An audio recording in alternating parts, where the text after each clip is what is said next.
we seem to oscillate between two different personas. The appearance on the outside of having it together, and then us in the privacy and the pressure of our anxieties, where one little niggle or another gets into our head, and often we carry those burdens alone. And I have begun to wonder whether it might actually be the case that intrinsic to being human is this incredible sense of powerlessness. We seem to be utterly powerless when it matters to us the most.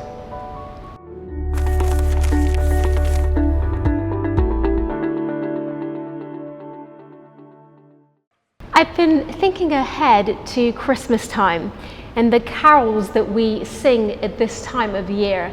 And it's one carol in particular, and in fact it's 4 opening lines that I'd love to take and use as the backdrop for our thinking together this evening.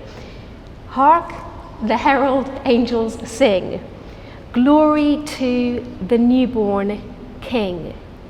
Peace on earth and mercy mild, God and sinners reconciled. And it's one little word that has really caught my attention. It's a little word that we use more at Christmas time than at any other time of year. We sing about it in our songs, we write it on our cards and decorations and light displays, we wish it over one another. A little word with huge implications, the word peace. One of my earliest memories is of the exact opposite of peace. It's of the explosion of shattering glass as I was jolted awake in the early hours of the morning in the bedroom that I shared with my sisters in Iran, the floor-to-ceiling windows that were shattered by the explosions. It's the wailing sound in the background, the sirens indicating yet another bomb raid. It's the immediate animated chaos, the immediate awakeness of a country that lost 500,000 civilians alongside its military personnel in what was considered then the bloodiest war the Middle East had seen in modern times. My family and I, we lived through the Iran-Iraq war in the capital city of Iran, in Tehran. And to this day, that shattered glass remains for me, if you like, the image or the symbol of our anxieties and our struggles and our tensions. I wonder what image or what symbol would capture that idea for you. But let me take a step back and not get ahead of myself and ask a related question. I've been thinking about what it is to have power. Hierarchies of power get established on all sorts of different currencies. Wealth, education, talent, success, fame, even beauty can be the framework on which power is built depending on the context. And it's not always obvious who the power holders are in any given situation. I remember some time ago now seeing a little boy with a t-shirt with the words that said small but powerful. Any parent in the room knows how true those words can be. I have a 5-year-old daughter, Georgia. She has these crazy, chaotic, curly blonde hair, massive blue eyes, basically like a little cartoon character. And she's taken to looking at me every time my husband responds in the affirmative to her requests for this or that little thing, and saying in her little conspiratorial words, "Daddy is a softie," which, of course, he is. Let's just say that relative to her size, she operates a disproportionate power. I wonder if you think of yourself as a powerful person. None of us need telling we are living in turbulent times. And at the same time, we're being told by sociological study after study that we're living with an exponential increase in anxiety, depression, mental health disorders, which are the epidemic of our times. It seems to me that we are not nations at peace. And yet I have become intrigued not simply by the fact of the brokenness, the chaos, the darkness, if you will, but by the human ability to disregard, to move on, to disconnect. Andrew Russo, the father of 8-year-old Safi Russo, the youngest victim of the Manchester bombing, speaking at the 1-year anniversary of the event, said this: "The biggest worry since that happened is dreading time passing. You start to forget bits, and I dread that. I dread the thought 2, 3, 4 years' time for Safi's life to be remembered as a 2-minute silence. How profound the human propensity to forget, even in our rituals of remembrance. Our ability, even in the darkest times, to live in sanitized versions of reality. For myself, the more I travel and speak to people from all over the world, the more it seems to me that regardless of the global or the national backdrop, each of us as individuals in our own stories, we seem to oscillate between two different personas. Us in what I'd call the pretense or the games of power. No doubt in the relative affluence of this square mile, sometimes the show, the appearance on the outside of having it together, living in the good times, believing that we have the know-how or the smarts or the ability to come out on top. Everything will be okay, relying on our own strength. And then us in the privacy and the pressure of our anxieties. We live oftentimes in the private stress of our modern times where one little niggle or another gets into our head, and often we carry those burdens alone. And I have begun to wonder whether if we're really honest with ourselves, whether if we live our lives unfiltered, but despite all of the noise and the pretense to the contrary, whether it might actually be the case that intrinsic to being human is this incredible sense of powerlessness. We seem to be utterly powerless when it matters to us the most. Out of the night that covers me, black as the pit from pole to pole, I thank whatever gods may be for my unconquerable soul. You may recognize the opening lines of William Ernest Henley's Invictus. It matters not how straight the gate, how charged with punishments the scroll. I am the master of my fate. I am the captain of my soul. Full of pathos and meaning, but the master of my fate? It seems to be that nothing could be further from the truth. Bereavement, sickness, loss, abuse, anxiety, depression, maybe children who've gone away from us in one way or another and we can't win them back. It seems to me quite the contrary, that we are powerless when it matters to us the most. Richard Dawkins is probably the world's most famous atheist. He said the idea that God would take on human flesh and come into this world and allow himself to be tortured and killed in order to pay for our evils and to overcome the evil in the world, he found that thought, and this is the direct quote, petty and small-minded, and it didn't do justice to the grandeur of the universe. I was both intrigued and staggered by that comment. Intrigued because it struck me that that wasn't far off what the followers of Jesus thought at the time. If you've ever read the New Testament for yourself, you'll know that there was struggle, tension, disorientation in the disciples of Jesus about the trajectory of his life, the expectation that if Jesus really was God, that there would be a different plot line. Something of pomp and grandeur and ceremony, something akin to our very narrow understandings of human power. Staggered because 2,000 years on from those events, I found myself listening to Professor Dawkins and thinking to myself, is it possible that he hasn't seen the size of the problem? Or is it that he simply hasn't understood what Jesus is claiming to have accomplished in his death and resurrection?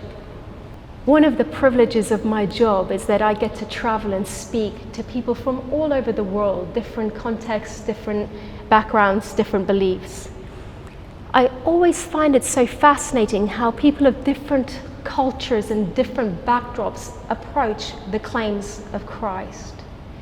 Here in the West, we're a culture increasingly illiterate about the Christian faith.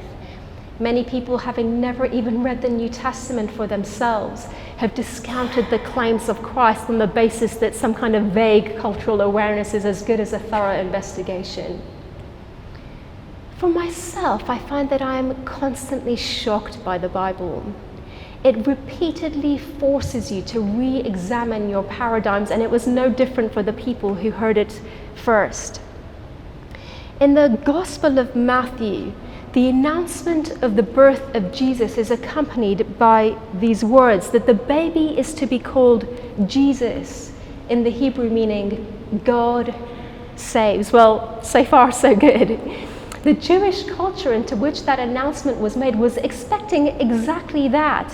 They are an oppressed minority of people having experienced hundreds of years worth of oppression and injustice. Their entire understanding of the promises of God and of their relationship with God is that one day God would come into this world and would save them from this oppression, would throw off their enemies, would bring in a new era where they would no longer live in this minority statement.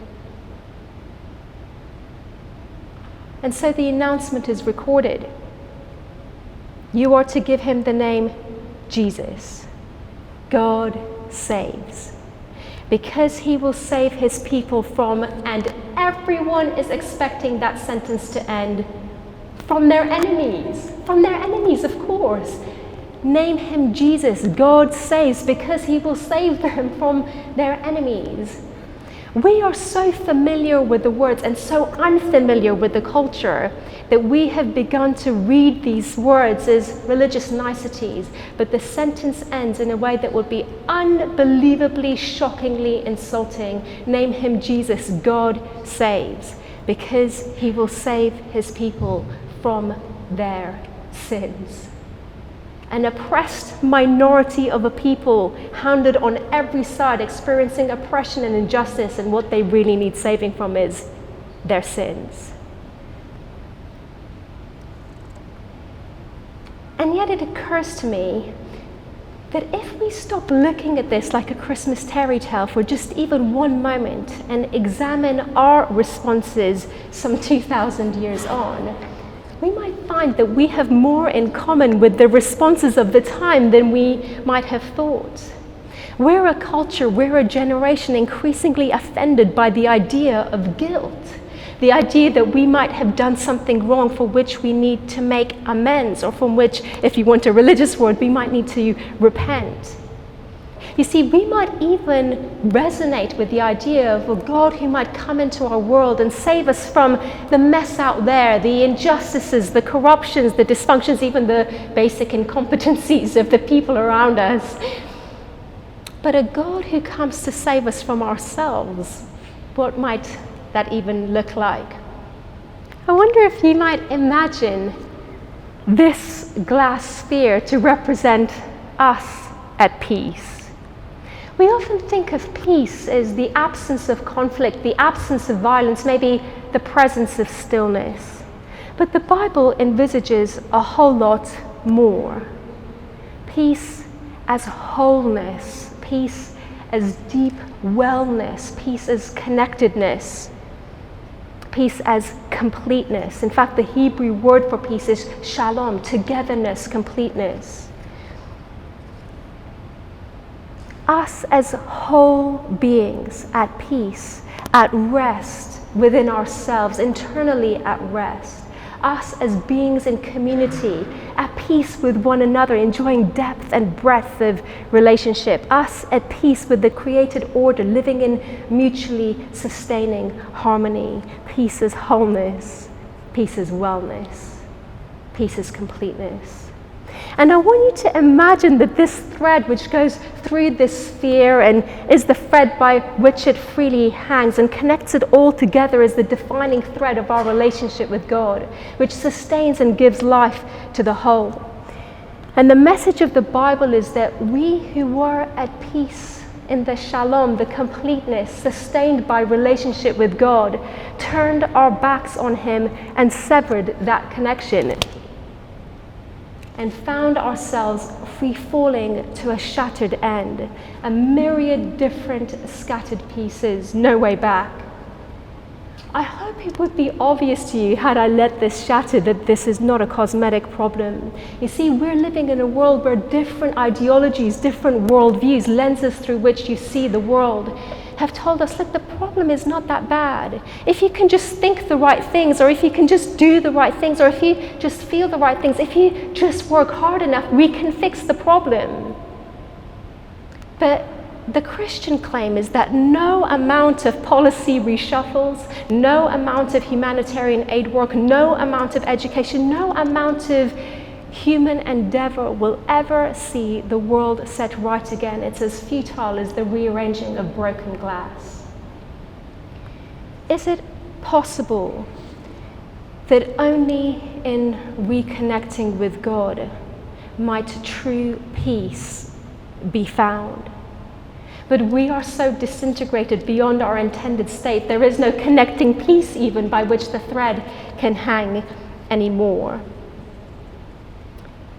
Petty and small-minded it might seem to Professor Dawkins, but the claim of the Christian faith is that although we are powerless, truly powerless, to bridge that gap, God himself has bridged the gap in the person of Christ. Jesus Christ, God himself, came into the world and on the cross dealt with the root of our shatteredness, our brokenness, our moral brokenness, and in doing so took up and bore the shatteredness, the brokenness of our suffering, and defeated and overcame it. And now he offers us, should we want it, the offer of restored relationship, shalom, which is why the Message version of the New Testament speaks of the God of peace, puts it like this: God who puts all things together, who makes all things whole, may he now put you together by means of the sacrifice of Jesus the Messiah.